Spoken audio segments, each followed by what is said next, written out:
Vive Trump, je ne vous cache pas que Donald Trump m'inspire énormément politiquement parlant.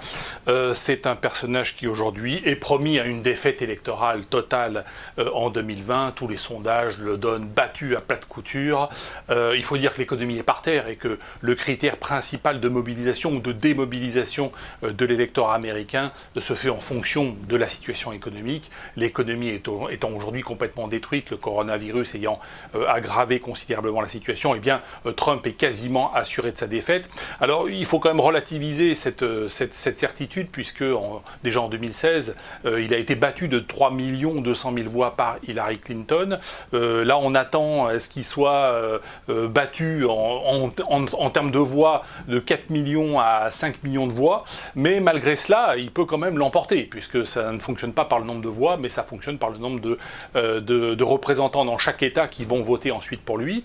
Donc si la totalité de la Californie ou de l'État de New York vote pour Joe Biden, eh bien il va perdre énormément de voix de Donald Trump, mais de toute façon ce sont des États, la Californie ou l'État de New York par exemple, qui sont d'ores et déjà perdus pour sa cause, et il peut quand même l'emporter même en étant battu en termes de voix.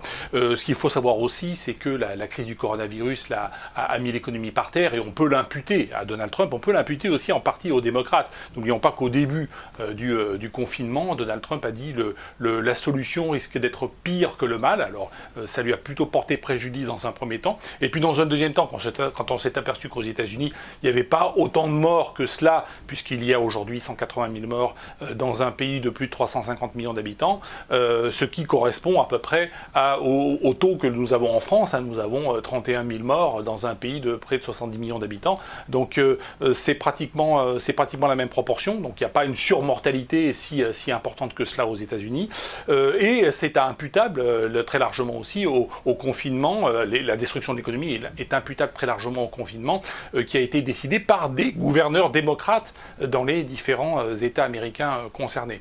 Donc la catastrophe économique, elle est imputable en partie aux démocrates, en partie aux républicains. On ne sait pas trop comment cela va tourner sur le plan électoral.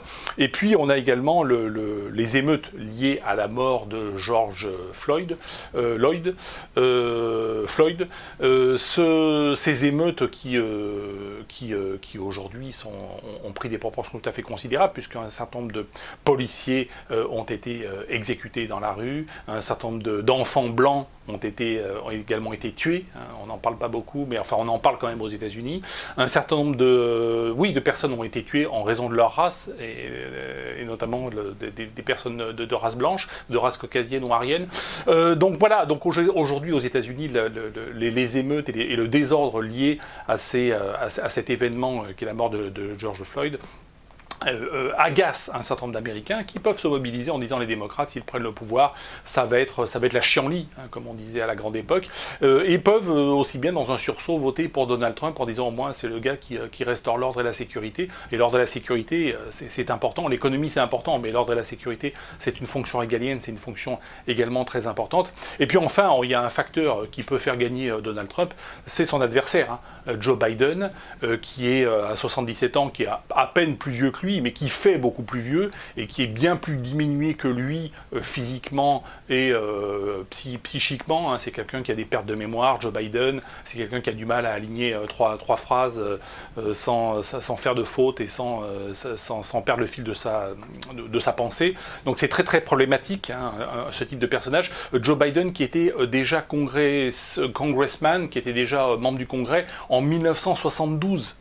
Donc c'est l'un des plus anciens apparatchiks politiciens américains, et même, j'ai envie de dire, pratiquement de toute démocratie confondue. Même en France, je ne pense pas qu'on puisse trouver un parlementaire qui était déjà parlementaire en 72. En 72 donc ça fait 50 ans qu'il est sur le billard, le Sleepy Joe comme l'appelle Donald Trump, Papy Joe, qui est un type complètement à la ramasse, physiquement et psychiquement.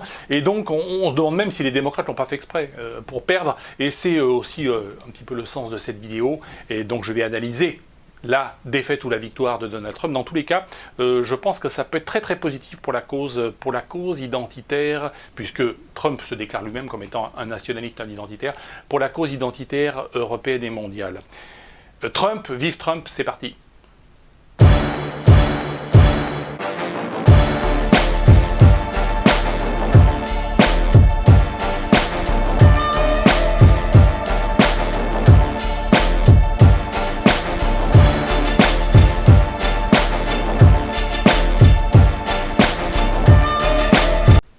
En ce qui concerne la question économique, le bilan du mandat de Donald Trump est assez ambigu. C'est quelqu'un qui a effectivement baissé les impôts de manière assez massive, mais sans réduire les dépenses. Ça veut donc dire que les dépenses ont été financées par de l'endettement, par de la planche à billets. Or, cette planche à billets crée de l'inflation qui enrichit les riches et appauvrit les pauvres. Et à la sortie, l'effet baisse d'impôts est annulé en grande partie par la perte de pouvoir d'achat du peuple américain.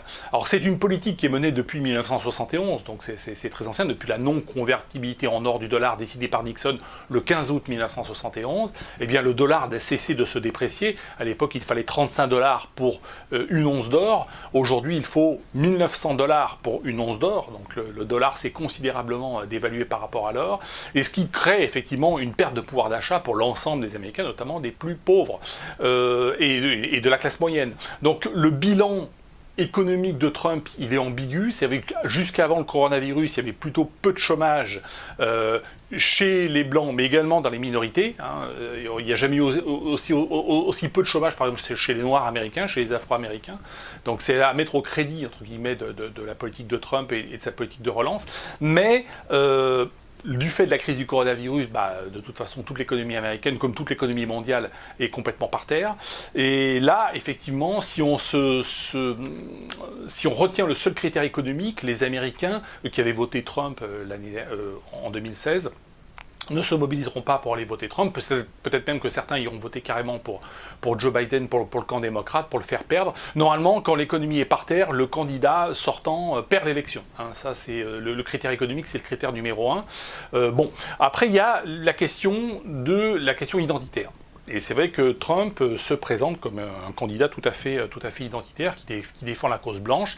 Il a pris soin de soutenir de manière très ostensible le camp d'Israël, en reconnaissance de la souveraineté d'Israël sur le plateau du Golan, déplacement de la capitale, de l'ambassade américaine de Tel Aviv vers Jérusalem.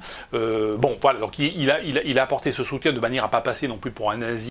Et ce qui est très intéressant dans cette défense de la cause identitaire blanche, si j'ose dire, c'est qu'un certain nombre de minorités aux États-Unis, latinos, asiatiques, afro-américains, se disent oui, c'est vrai que l'Amérique a été fondée par des hommes blancs pour des hommes blancs, mais ça nous convient, c'est ok, c'est plutôt pas mal, on n'a pas du tout envie, nous qui connaissons peut-être l'Afrique, l'Asie, et surtout l'Afrique, on n'a pas envie forcément d'une Amérique qui dégénère complètement sur le plan de ses institutions, sur le plan de son économie. Et après tout, Donald Trump, c'est un moindre mal, si j'ose dire. Le chaos que pourrait être un gouvernement multi-ethnique, mondialiste, c'est pas forcément nous qui sommes minoritaires, nous qui sommes des minorités latinos, afro-américains, asiatiques ou autres, c'est pas forcément dans notre intérêt. Donc en étant le défenseur de la cause identitaire blanche, en quelque sorte aux États-Unis, il se fait pas forcément 100% d'ennemis parmi les autres minorités. C'est quelque chose qu'il faut reconnaître, qu'il faut retenir. Et sur cette question identitaire, on peut dire aussi que les démocrates se sont plantés, ou vont probablement dans les années à venir se planter, comme s'est planté en France le Parti socialiste, qui a joué la cause des arabo-musulmans, la cause des Antillais, la cause des juifs, la cause des homosexuels, on est allé chercher le soutien de multiples minorités pour les agréger dans un mouvement politique, mais finalement tout cela a fini par exploser parce que ces minorités sont incompatibles entre elles. Comment tu peux rendre compatible un musulman traditionnel et puis un LGBT tu vois, c'est parfaitement incompatible. Et c'est ce qui peut se trouver aussi aux États-Unis, au-delà du phénomène de violence urbaine suite à la mort de George Floyd. Voilà. Au-delà de ça, les minorités sont incompatibles entre elles. Ça fait pas une majorité, ça fait un agrégat qui permet peut-être de remporter certaines élections, qui permettent de remporter certains sièges au Congrès, etc. Mais pas forcément une élection présidentielle. Voilà. Et quand bien même ce serait le cas, le pays serait rapidement, je pense, ingouvernable. Et je pense que fondamentalement, si le Parti démocrate a trouvé Joe Biden, qui est, à mon avis, le pire candidat qu'il pouvait trouver, le plus vieux que Donald Trump, il fallait quand même trouver, plus malade que Donald Trump, parce que Donald Trump n'est pas en très bonne santé, un type qui est effectivement Donald Trump, qui a parfois je veux dire, qui a un discours parfois un peu caricatural.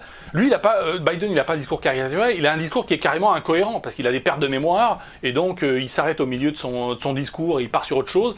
Les gens ne comprennent pas ce qui se passe.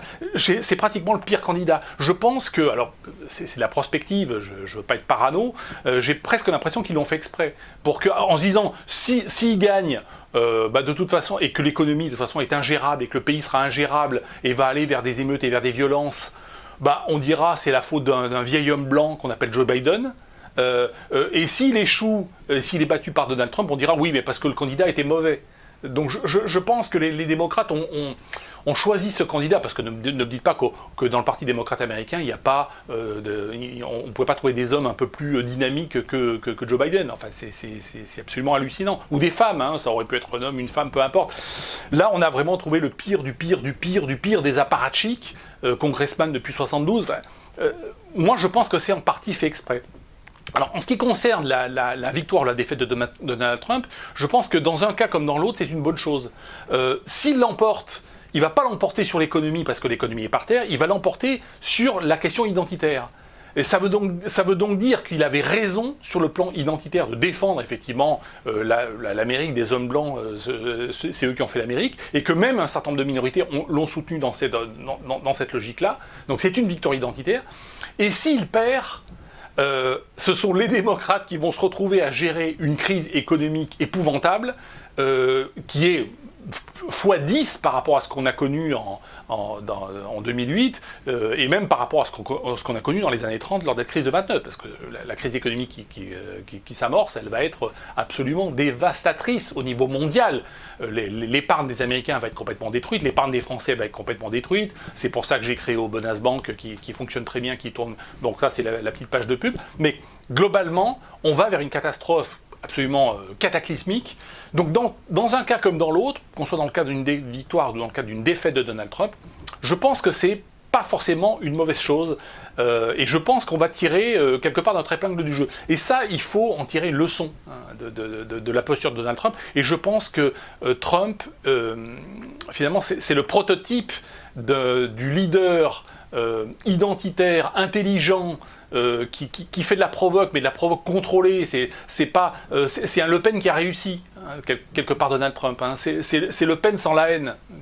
C'est ce que j'avais expliqué déjà en 2016, avant même son élection, où il était prévu d'être battu par Hillary Clinton, là aussi à plat de couture. À l'époque, c'était impensable qu'il puisse l'emporter, même quelques jours avant, je crois que c'était la veille de son élection. Christine O'Krent avait expliqué en 10 points comment Hillary Clinton allait gagner et comment Donald Trump allait perdre, que ça allait être... Voilà. Tout le monde était d'accord sur ça, puis finalement il a fini par l'emporter.